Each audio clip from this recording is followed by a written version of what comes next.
Welcome to Markets Now. I'm Michelle. I work with Ken Beadle, Paradigm Futures, on what is a down day with the exception of the cattle market. And Ken, we hate talking about these days, obviously, when the grains are all pointed lower and we have new contract lows in the corn market here this morning. So talk about why and where we find the next layer of support on the charts. Yeah, so I'll answer the last part of that question first.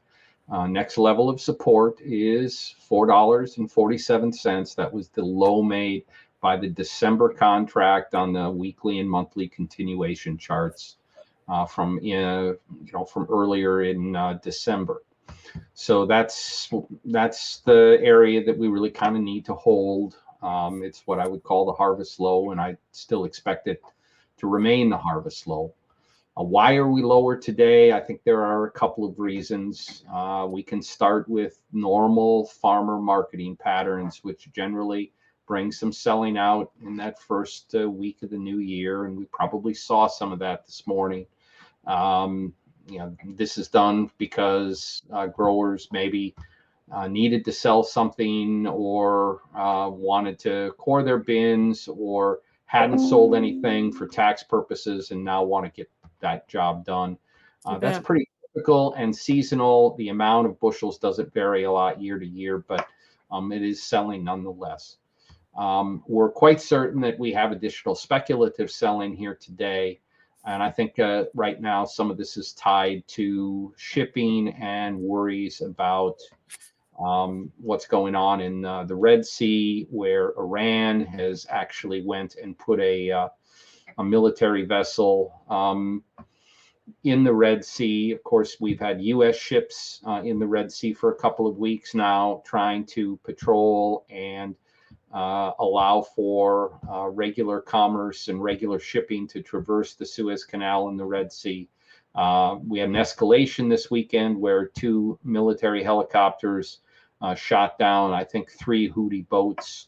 And that prompted the Iranians to move a vessel, and so this is an escalation that has the potential to threaten shipping through that area. And of course, all shipping right now is important. Shipping lanes are important because the shipping through the Panama Canal continues to be problematic given low water levels. We need a change in the spring when typical more monsoonal type rainfall would occur in Panama to raise the water levels there. And since that is not close at hand, it's a concerning that we don't have this other alternative lane into Asia.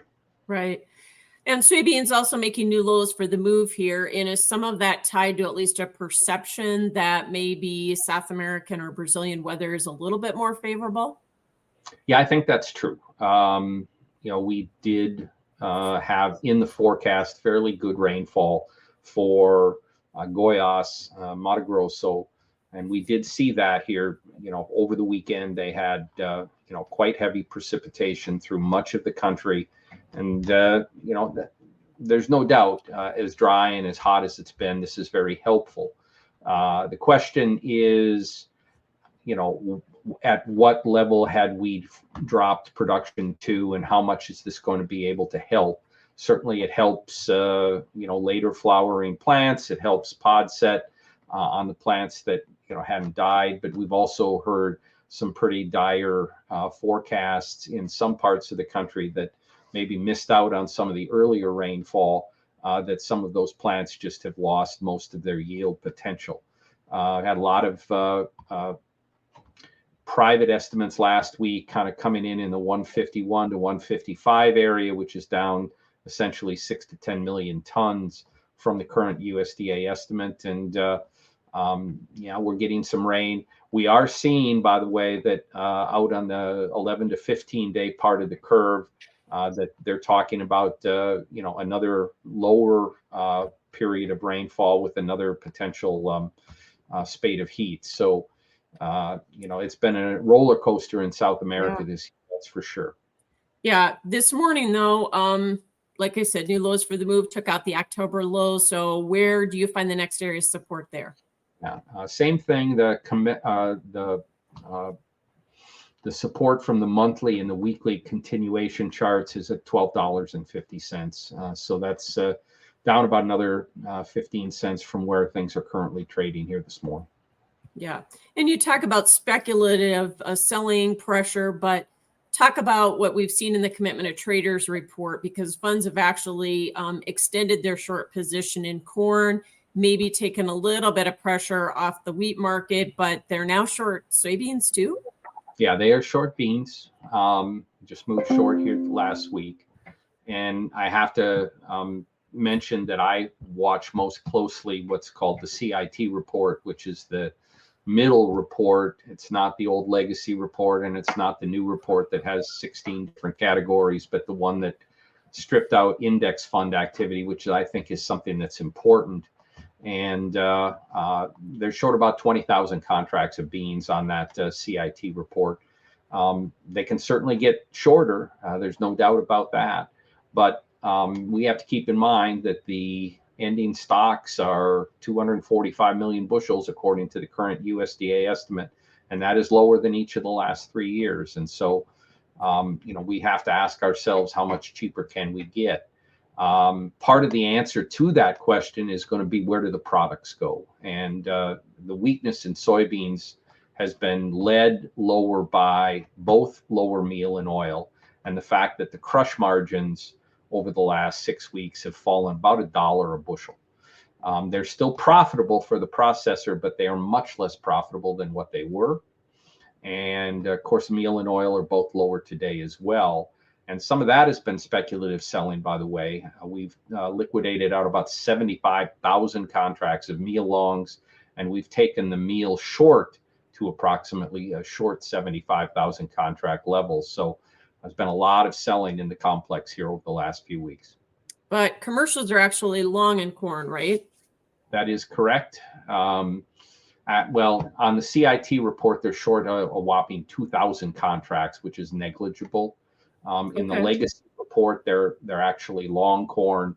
And again, what I look at is, where is that position relative to history? And no matter which CFTC report you look at, the size of the commercial position is historically skewed toward the positive side. No matter which report you look at, and whether they're a little bit short or a little bit long, they're typically very short at this time of the year because they have bought a lot of grain from the farmer through harvest, and they have that grain hedged. Well, what this tells us is that the margin segment of the commercial industry, i.e., the corn processors, the feeders, those are the entities that are in offsetting the commercial short hedge positions with long hedges to protect margins. And that's why, in my estimation, corn futures are as cheap as they need to be, because of the margin that exists in, in feeding cattle, for example, right now, and or making ethanol. Okay. Hopefully that is good news for farmers. What about the cattle market? Higher cash trade coming in, the lower corn market kind of combining to give us this rally here today? Yeah, well, let's start with the lower corn price, positively influencing feeder cattle to a fairly significant extent. So that's number one. And, feeders are the leaders, is the old adage. We did have higher cash trade last week. I go back a few weeks when everybody was concerned about the LRP situation in the insurance industry, and it just felt like we had some sort of a massive washout liquidation event. And we rallied off of that. We actually made our low in the cash that week at 168, and then moved to 170 and 171, now 172.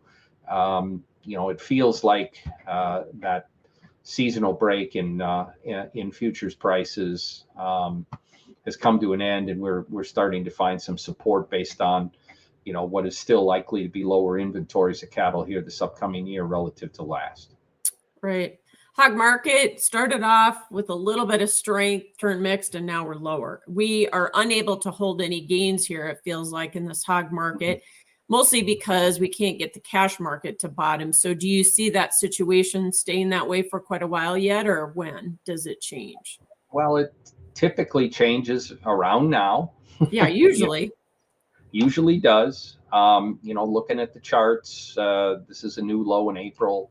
It's a new low in June. Again, this kind of feels like another one of these risk-off liquidation events that's going on. Clearly, with the hogs making new contract lows in the summer months, Yeah. the market is not very good technically. Now that hogs and pigs report, from a couple of weeks ago, indicated that we had less lightweight pigs than expected, and that our farrowing intentions were lower than expected. And those are the kinds of things that should have led to, maybe a little bit of support, at least out into the summer months. The fact that we're not getting it probably indicates to me, the lack of confidence that traders seem to have right now in USDA data generally, and just some continued ongoing liquidation of